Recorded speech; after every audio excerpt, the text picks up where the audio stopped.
سب سے افضل عمل کون سا ہے؟ نماز. یا رسول اللہ سب سے افضل عمل کون سا ہے؟ ماں باپ کی خدمت. سب سے افضل عمل کون سا ہے؟ جہاد.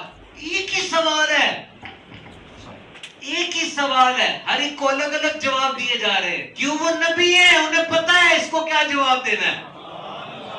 دیکھا کمیونیکیشن, اور دیکھی کمیونیکیشن سکلز سکھاؤ اپنے بچوں کو. آپ حیران ہوں گے, میں خود جاب انٹروڈیوس کرتا ہوں. آج نوجوان کا سب سے بڑا مسئلہ کیا ہے؟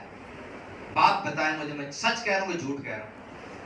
آج نوجوان اپنے جذبات نہیں بتا سک رہا کہ اس کے اندر جذبہ کیا آ رہا ہے. اس کو غصہ چڑھ رہا ہے, وہ خوش ہے, اس کو کسی چیز کا دکھ ہے, ایگنی ہے, کیونکہ موبائل دیکھ دیکھ کر اس کے جذبے ماند پڑ گئے ہیں. اس کو اپنے جذبے کو نام دینا ہی نہیں آتا. یاد رکھنا, کسی بھی جذبے کا آپ مقابلہ کرو گے نا, وہ جذبہ آپ پر حاوی ہو جائے گا. مقابلہ نہیں کرتے, اس کو طے کرتے ہیں. غصہ آنا یہ کوئی بڑی اور بری بات نہیں ہے. غصہ اگر نہیں آ رہا تو آپ بیمار ہیں, غصہ تو آئے گا. غصے کے بعد آپ کیا کرتے ہیں, یہ بات ہے. غصہ کرنا بری بات نہیں ہے, گالی نکالنا بری بات ہے. حسد کا دل میں آ جانا بری بات نہیں ہے. ہاں, کسی کی ٹانگیں کھینچنا بری بات ہے. جذبے کو نام دے. اپنے بچوں کو سکھائیں, چھوٹا بچہ بیٹھا اس کو سکھائیں کہ کہو میں نے غصہ کیا ہے. جب وہ لیبل دے دے گا نا اس جذبے کو, اب اس جذبے کو ڈیل کرنا آسان ہو جائے گا. آپ کو بھی پتہ نہیں چل رہا آپ کو کیا ہے, حسد ہے بھائی سے, آپ مانیں گے نہیں ہے. مانے تو صحیح, دل میں ہی مان لیں, تب آپ اس کو ڈیل کریں گے نا. دشمنی ہے, وہ اچھا نہیں لگتا. غمی ہے, کوئی خوشی آ رہی ہے, کیا جذبہ آپ کے دل میں ہے, name it, label it. Communication. اور دوسرا کنفلکٹ مینجمنٹ. لڑائی ہو جاتی ہے گھر میں, دوستوں میں, ہمسایوں میں, کیسے ڈیل کرنا اس کو, لڑائی کو دور کیسے کرنا. یہ سکھائیں, سیکھیں خود بھی. ہمیں تو یہی نہیں پتا کہ جب لڑ کے آ گئے تو کس کس کو بتانا ہے, کس کس کو نہیں بتانا. یہ جو لڑائی میں نے کی ہے, اس لڑائی میں اب کس کس کو ساتھ رکھوں. میں لڑ پڑتا ہوں اپنی بیوی کے بھائی سے, اور آ کے اپنی بیوی کے بھائی سے میری لڑائی ہوئی ہے, اور میں آ کے اپنے بچوں کو اس پہ شامل کر لیتا ہوں. میں گھر میں اونچی اونچی بتا, اے اس نے ایسے کر دیا. میرے بچے وہ سیکھ رہے ہیں کہ یہ ہمارے ماموں کے خلاف بول رہا ہے, اور میں ہمارا باپ ہے. اب وہ لڑائی, چھوٹی سی بات کی لڑائی 4 بندوں میں چلی گئی. اگلے دن پھر اگلی نسل تک چلی گئی, اور وہ لڑائی کہاں تک چلی گئی. میں نے کیوں اس لڑائی کو بڑھایا اور دوسروں تک لے گیا. انسان کی 100 باتیں ہوتی ہیں, کہاں تک لڑائی لے کے جانی ہے. اور یاد رکھنا, ایک بندے نے مجھ سے پوچھا سب سے بڑا ہنر کیا ہے دنیا میں. میں نے کہا جب کوئی چیز شروع کرنے لگو نا, سیکھ لو اس کو ختم کیسے کرنا.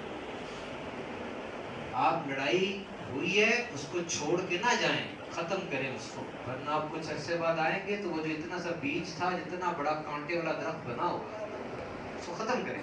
بات صلح کر, صفائی کر. 2 جملے سیکھ جائیں آج. یہ دونوں جملے آپ کو آتے ہیں لیکن آپ بولتے نہیں ہیں. آج سے ان کو بولنا شروع کریں. Number 1 is I love you. بولیں. Number 2 I am sorry.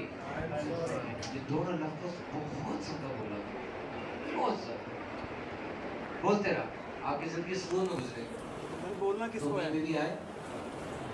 2 میاں بیوی آئے, دونوں نے آ کے ہم سے بات کی کہ ہمارے آپس میں نا گفتگو نہیں ہوئی, ہماری آپس میں بات چیت نہیں ہوئی. ہم نے پوچھا پہلے بولتے تھے آپس میں, کہاں ایک ایک بات بتاتے تھے, چھوٹی سے چھوٹی بات بتاتے تھے. آپ اس کو کیا بتاتے تھے, سارا دن جو ہوا. تم اس کو کیا بتاتے تھے, سارا دن جو میں کر کے آتا تھا. پھر کیا ہوا, اب یہ تھکا ہوا آتا ہے, کسی کو سنتا ہی نہیں ہے. اور یہ بھی تھکی ہوتی ہے, میں کہوں تو ماں کر کے سو جاتی ہے. ہم نے مزید ہسٹری لی تو ہم نے کہا دیکھو, اور سے سننا, ہم نے کہا دیکھو دلچسپی ہے, محبت بھی ہے, لیکن اظہار ختم ہو گیا. یاد رکھنا, محبت کے اظہار کے لیے انرجی چاہیے ہوتی ہے. انرجی نہ ہو محبت کا اظہار نہیں ہوتا. شادی کے پہلے مہینے میں بہت انرجی تھی, اب کیا ہوا, وہی باتیں ہیں, لیکن اب بچے کے بارے میں بات کر دی, تمہاری ماں نے یہ کہہ دیا, کچن کا سودا. ہم سمجھتے ہیں کہ یہ باتیں کر کے محبت ادا ہو رہی ہے, نہیں ہو رہی. محبت وہی تھی جو وہ باتیں تھی, یہ تو گھر کی باتیں. یہ لو جملہ میرا, رشتے بڑی بڑی باتوں سے نہیں ٹوٹتے, رشتے چھوٹی چھوٹی باتوں کے رک جانے کی وجہ سے ٹوٹتے ہیں. وہ باتیں دوبارہ جوڑ لو, رشتے دوبارہ جڑ جائیں گے. ہم نے کہا صرف 2 منٹ دن میں رات کو سونے سے پہلے میاں بیوی ایک دوسرے کے لیے ایک دوسرے کی طرف دیکھیں, ایک دوسرے کے لیے ایک دوسرے کو مخاطب کریں. انڈونیشیا میں شادی کے 1 مہینے کے بعد کمپلسری ہے کہ دونوں جو جوڑا ابھی نیا نیا بیاہ ہے وہ جا کے کاؤنسلر سے ملے گا. وہ کاؤنسلر پوچھتا ہے, ہاں بھائی 1 مہینہ ہو گیا, تم نئے نئے ساتھ ملے ہو, گھر نیا چینج ہوا, ٹھیک ہو, کوئی مسئلے تو نہیں آ رہے, کوئی بات تو نہیں ہو رہی. ہمارے یہاں پہ ماں باپ بڑی بہنیں بھائی وغیرہ سب طے کر کے آ جاتے ہیں, فریکوینسی ملتی ہی نہیں ہے, اور وہ دونوں اکیلے کمرے میں چھوڑ دیتے ہیں. وہاں جا کے کئی انکشافات ہوتے ہیں, سرپرائز ہوتا ہے ان کو, یہ کیا آ گیا, اس کے تو میرے میچ ہی نہیں ہو رہے. کمرے میں سرپرائز سے پہلے ڈیل کر لو نا. 3 باتیں یاد رکھنا شادی سے پہلے, سوچ لو. Gen Z, number 1 level, number 2 ratio, number 3 project. یہ لو میری بات, لیول تمہارا اور اس کا ایمان کا لیول کتنا ہے, ہر ایک الگ الگ ہوتا ہے. تمہارا ایمان کا لیول کتنا ہے, تمہاری عورت کا ایمان کا لیول کتنا ہے. ابھی کبھار بہت فرق ہوتا ہے, اور ہم مسلمان ہیں, فرق برداشت نہیں کر پائیں گے. اس کا آئیڈیل کون ہے مذہب کے اندر, کس کو سنتی ہے, کس کو اچھا سمجھتی ہے, اور تم کس کو سمجھتے ہو, دونوں میں کوئی بہت بڑا فرق تو نہیں ہے. اور نمبر 2 ریشو, حلال اور حرام کی ریشو دونوں کے نزدیک کیا ہے. چیز تو حرام ہے, لیکن اس کے نزدیک کتنی حرام ہے, اور تمہارے نزدیک کتنی حرام ہے. میرے نزدیک اتنی حرام ہے کہ اس پہ عمل نہیں کرنا, اس کے نزدیک حرام تو ہے لیکن عمل سارے کر رہے ہیں.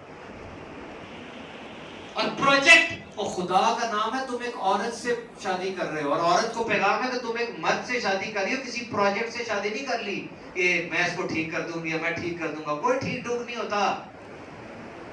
تم سمجھ رہی ہو کہ وہ جناب اٹھا کے جناب یوں پھینکتا تو میری شادی کے بعد چینج ہو جائے گا, وہ اور دور پھینکے گا. پروجیکٹ نہ لو, زندگی کو سمپل رکھو. میں کنفلکٹ مینجمنٹ کی بات کر رہا تھا. ختم کرتے ہیں بات کو, بات تو بہت لمبی نکل جائے گی. نبی پاک صلی اللہ تعالیٰ علیہ وسلم کا 2 جو خوبیاں جو ربیع الاول شریف کے اندر اپنے جس چیز کو ایکسیپٹ کرنا ہے, جو بنانا ہے, مجھ سے سوال ہوا تھا کہ کسی تعلیمی ادارے میں کہ شاہ صاحب کتنے ہیں, جی میرا موبائل, کہ دین اور دنیا کو ایک طرح سے چلانا ہے. آج کل یونیورسٹی کے اندر ماحول ہی اور ہے. آپ کی یونیورسٹیاں نہیں, یہاں پہ اندر چلے تھے آپ کو ماحول ہی اور ملے ہے نا, کپڑے اور ہیں, انداز اور یہ محلے میں دیکھ لیں اور ہے کہ نہیں ایسا. وہی لڑکی یونیورسٹی میں کیسی ہے, باہر کیسی, وہی لڑکا یونیورسٹی میں کیسی ہے, باہر کیسے, ہے نا فرق. تو اس نے مجھے کہا جی سبحان بھائی آپ دین و دنیا کے بارے میں بتائیں, دین و دنیا کو اکٹھا چلانا ہے, کس طرح چلایا جائے. سوال تو بڑا اچھا ہے نا. آج کل ہر نوجوان کو یہ کیڑا بہت زیادہ ہے, دین و دنیا کو اکٹھا کیسے چلائیں. میں نے کہا مجھے ایک بات بتاؤ, جو ایک بچے نے بات کی تھی, نبی پاک کا لقب کیا ہے, صادق اور truthful and trustworthy. This is the English. Truthful and trustworthy. یہ لقب کب ملا نبی پاک, جب اسلام آیا ہی نہیں ہے. جب اسلام آیا ہی نہیں ہے یہ تب ملا ہے, پہلی وحی بھی نہیں آئی. ٹھیک ہے نا, اسلام نہیں ہو سکے, باقاعدہ اعلان نہیں ہوا, کوئی ایسی پریچنگ سٹارٹ نہیں ہوئی. نبی پاک نبی ہیں لیکن انہوں نے اس کا بھی ابھی اعلان نہیں کیا. اس وقت آپ کو لقب دیا گیا صادق اور امین. اب مجھے بتاؤ دین و دنیا کو الگ الگ کیسے کرو. یہ لقب دنیاوی معاملات پر دیا گیا, اور کہاں دیا گیا, اس معاشرے میں جہاں چور ڈاکو ٹھائی گیرے عام تھے, جس معاشرے میں ماں کے ساتھ بدی کی جا رہی ہے, جو جتنا بڑا بدماش ہے اتنا بڑا عزت دار ہے. آج کیا کہتے ہیں ہم سے آگے, مجھے میں 8 بجے کیوں جاؤں, کوئی 8 بجے نہیں آتا, میں بھی نہیں جاؤں. مارکیٹ میں کوئی آگے کہتا ہے کوئی ایمانداری نہیں کر رہا, سب دھوکہ دے رہے ہیں, میں بھی دھوکہ دوں گا. سوچو پورا عرب کس قدر انحطاط کا، پستی کا شکار ہے، اور اس جگہ نبی پاک نے صادق اور امین بن کے دکھایا. سمجھے بات کہ نہیں سمجھے؟ سمجھے کہ نہیں سمجھے؟ کسی کی ذات کو بیس نہیں بناتے. لے لو میرا جملہ، یہ لے لو، کبھی بھی کسی کی نظر سے نہ دیکھو، اپنی نظر سے دیکھو دنیا. بہت اہم بات ہے اگر آپ سمجھ رہے ہو تو. آپ نے دوسروں کی نظر سے دنیا کو دیکھ دیکھ کے اپنی دنیا خراب کر لی ہوئی ہے. یہ کیا سوچے گا، یہ کیا دیکھ رہا ہے، یہ کیا کہے گا، اس نے ایسا کہہ دیا. اپنی نظر سے دیکھو نا. نبی پاک نے سارے آرٹس کو کلیئر کر دیا کہ نہیں، کہ کریٹیکل ججمنٹ ہوتی ہے، کریٹیکل انالیسس. میں نہیں مانوں گا کسی بات جب تک میں اس کو اپنی کسوٹی میں نہ اتاروں. حضرت ابراہیم کو ان کے والد صاحب نے کہا تھا اس کو پوچھو یہ تمہارا خدا ہے، آپ نے کہا نہیں مانوں گا اس بات. نبی پاک کو ان کے چچاؤں نے آ کر آفر دی، کیا سب سے خوبصورت لڑکی سے شادی کر لو، جتنا مرضی عہدہ چاہیے، دولت چاہیے. نہیں، میرے سٹینڈرڈ ہے، میری باؤنڈری ہے، میں اس پہ عمل کروں گا. نہیں کرنے دیں گے، ٹھیک ہے میں اپنا وطن چھوڑ دیتا ہوں. وطن چھوڑ کے چلے گئے. اب جب مدینے میں آئے، دیکھو ایک دم سے گروتھ ہوئی، ایک دم سے بڑا کام، کیونکہ اسلام کو انوائرمنٹ چاہیے بڑھنے کے لیے، جس طرح آپ کو چاہیے انوائرمنٹ. آپ میں سے کئی لوگ بڑھ نہیں سک رہے کیونکہ ان کو ماحول نہیں مل رہا، مسلسل گرایا جا رہا ہے، نیچے کیا جا رہا ہے. اور وہاں ایسا تھا نا مکے میں، نماز پڑھنا مشکل تھا، چھپ چھپ کے جاتے تھے. اگر آپ کا بھی ایسا حال ہے نا تو اس چیز کو سمجھو، نبی پاک نے ہجرت فرمائی تھی، آپ بھی ہجرت کر جائیں. ہجرت صرف ایک وطن سے دوسرے وطن کی طرف نہیں ہوتی، ہجرت گناہوں سے نیکی کی طرف بھی ہوتی ہے. ہجرت برے دوست سے اچھے دوست کی طرف بھی ہوتی ہے. ایک ایکویریم تھا، فش ایکویریم، جہاں پہ مچھلیاں ہوتی ہیں. ساری مچھلیاں چھوٹی بڑی، نیلی پیلی کالی جامنی تیرتی رہتی تھی. گاہک آتا تھا، مچھلی خرید کے چلا جاتا تھا. ایک اس میں گرے رنگ کی مچھلی تھی جو بکتی نہیں تھی. جو آتا باقی مچھلیوں پہ نظر ڈالتا، گرے کو دیکھتا بھی نہیں تھا. وہ بیچاری پریشان رہتی تھی کہ میری تو کوئی قیمت ہی نہیں ہے، میں تو بڑی گری گری ہوں، میری تو کوئی وقت ہی نہیں ہے، میرے اندر تو کوئی خوبی نہیں ہے. ایک دن بڑی والی شارک آئی، سن ادھر آ، یہ لوگ تجھے پتا کیوں نہیں خریدتے؟ کیوں؟ تیری قیمت بہت زیادہ ہے، باہر دیکھ پرائس ٹیگ لگا ہوا ہے تیرا، بڑی مہنگی ہے، تو ان کی اوقات ہی نہیں ہے کہ تجھے خرید سکے.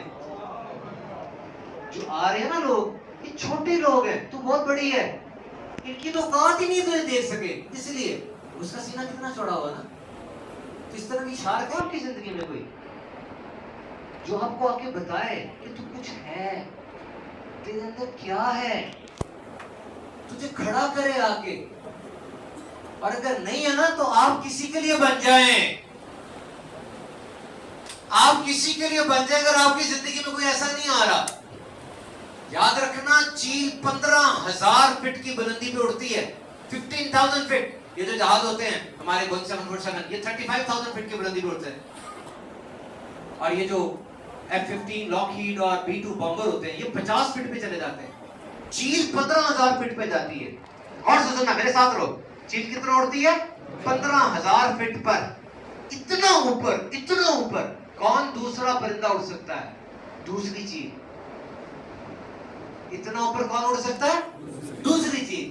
تو اگر چیل دیکھے کہ اس کے ساتھ کبوتر اڑ رہا ہے تو اس کا مطلب چیل نیچے آئی ہوئی ہے. تو کبوتر کی ہمت اتنی ہوگی اس کے ساتھ اڑے گا نا. کبوتر نے نہیں اوپر جانا، چیل نے اوپر جانا ہے. تو اگر کبوتر ہے نا آپ کے ارد گرد، کبوتر کی غلطی نہیں ہے، آپ کی غلطی ہے. غلطی کس کی ہے؟ آپ کی غلطی ہے. آپ تو ختم کرتے ہیں. یاد رکھنا، اپنے ارد گرد دیکھتے رہو، آپ کا ماحول آپ کو بناتا ہے یا بگاڑتا ہے. بعض لوگ نا جوتے کی طرح ہوتے ہیں، لوگ جوتے کی طرح ہوتے ہیں. جوتا اگر لگ رہا ہے نا تو آپ کے سائز کا نہیں ہے، اور اگر وہ بندہ بھی لگ رہا ہے نا بار بار تو سمجھو آپ کے سائز کا نہیں. تنگ کر رہا ہے، نہیں مزہ آ رہا تو آپ کے سائز کا نہیں ہے. آپ نے غلط جگہ اپنے آپ کو فٹ کیا ہو. تھوڑا سا باہر نکل کے دیکھو، دنیا بہت بڑی، بہت بڑی. آج جا کے آپ سارے ربیع الاول کے اس مہینے کو اس انداز سے بنائیں کہ نبی پاک صلی اللہ تعالی علیہ وسلم کی سنتیں اس کام کو کرنے کا بہترین طریقہ ہے. جو بھی کام اس دنیا میں ہم نے کرنا ہے اس کے کرنے کے کئی طریقے ہیں. ان تمام طریقوں میں بہترین طریقہ نبی پاک کی سنت. یہ یاد رکھیے. کھانا کھانا حضور نے کیسے کھانا تناول فرمایا, اس پہ میری اتنی ریسرچ ہے. بیٹھ کے کھانا کھانا, کھڑے ہو کے کھانا, ٹیک لگا کر کھانا, اتنا کچھ ہے اس کے اوپر. یہ کہنا چاہتا ہے. مجھے بندہ کہہ رہا تھا جی آج کی دنیا بہت فاسٹ ہے, نوجوان فاسٹ ہے, آپ سیرت سے کیسے ثابت کریں؟ میں نے کہا کیوں ثابت نہیں ہوتا؟ نبی پاک نے فرمایا ہے کہ کون سے کام فاسٹ کرنے ہیں. کیسے؟ میں نے کہا ہاں, آپ نے فرمایا کہ عورت جوان ہو جائے اس کی شادی فاسٹ کرو, بندہ مر جائے اس کو فاسٹ دفناؤ, تم قرضہ لے لو اس کو فاسٹ ادا کرو. فاسٹ بتایا نبی پاک, نیکی کا موقع ملے فاسٹ نیکی کر لو. کہتا نوجوانوں کی اندر آج جنزی کے اندر جو نا ویلنس بڑے کانشیس ہے, دماغ ان کا خراب ہے. سب سے زیادہ ڈپریشن انزائٹی وہ آج کے نوجوان کو ہے. آپ کریں جی پی ٹی ابھی دیکھیں the biggest disease of Gen Z, آپ کو پتا چلے گا نارمل ہو رہے ہیں, خودکشیاں کر رہے ہیں. تو مجھے کہتا مجھے بتائیں ویلنس کے بارے میں, متحرک ہونے کے بارے میں, ایکسرسائز کے بارے میں, جم کے بارے میں, جاگنگ, رننگ, سائیکلنگ اور اس طرح کی چیزوں کے بارے میں اسلام کیا ترغیب دیتا ہے؟ میں نے کہا مجھے بات بتاؤ, آپ کے خیال میں غزوے میں لڑنا کوئی چھوٹی بات ہے؟ لڑائی کرنا کوئی چھوٹی بات ہے؟ آج آپ نے کسی جگہ پر انٹرویو دینے جانا ہے, پہلے آپ تیاری نہیں کرتے؟ تو کیا یہ افراد جب جنگ کرنے جاتے ہوں گے پہلے تیاری نہیں ہوتی ہوگی, کوئی ٹریننگ نہیں ہوتی ہوگی؟ How is it possible? اور ٹریننگ کیا ہے؟ نبی